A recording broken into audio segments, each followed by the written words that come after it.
It's me again, Florence of Ebenezer Moments, back to continue the conversation on this podcast-style mini-series titled Prevention is Better.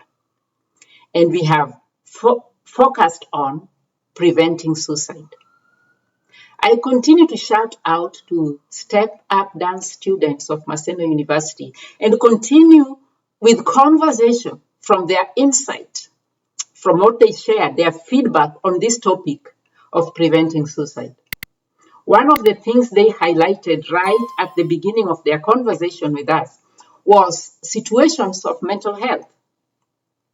How sometimes individuals who live with the diagnosis of mental illness or who have mental health conditions are treated differently, isolated, and not included in activities of daily life.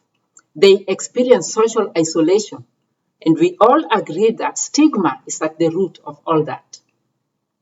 Now, mental health is a broad subject.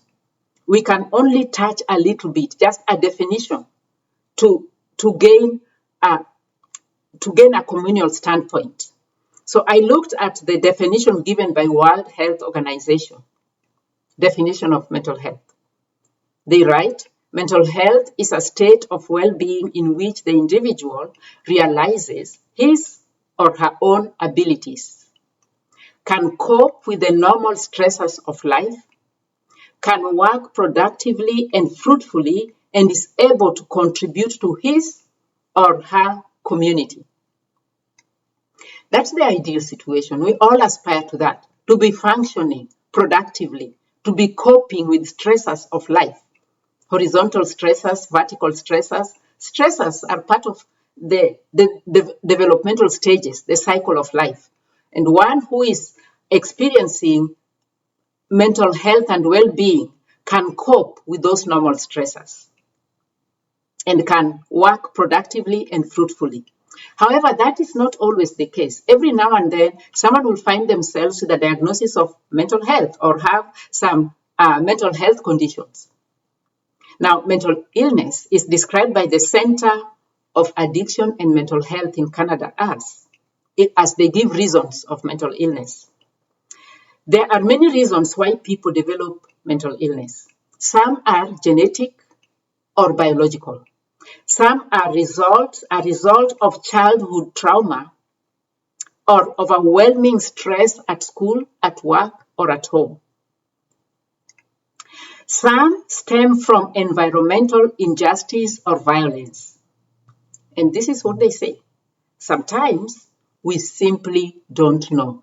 It can be neither of the above, and yet an individual gets a diagnosis of mental illness or find themselves living with mental health conditions.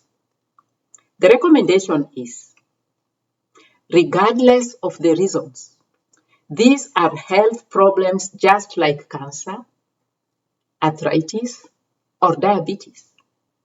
So why does the society look at people with mental illness, including people with substance use disorders, differently? And the recommendation? Stigma. Stigma is at the root of how people sometimes treat individuals that live with mental health conditions or diagnosis of mental illness differently. We know that mental illness can affect how they behave and affect their capacity to participate in normal activities of life. However, what we can do is be supportive, be empathetic. The students, the Step Up Dance group, contributed their insights, say, we can be more understanding, be more aware, educate ourselves and educate others. Because we all aspire for mental health and wellness. We can start by reducing stigma, by educating ourselves, by understanding fully what a mental health condition, a mental illness is, and expressing empathy and just being present for others when they reach out. It's a broad spectrum from a severe illness to a mild mood disorders.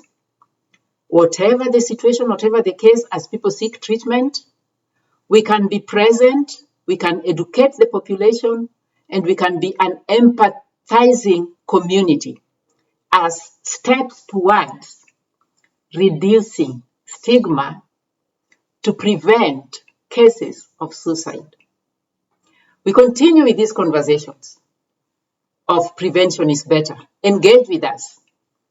Give us your comments. Share with us your insight. Let's continue the conversation in an effort to find solutions, but more importantly, to engage others and reduce stigma so that we prevent cases of suicide among our people. Thank you for joining us today. Ebenezer.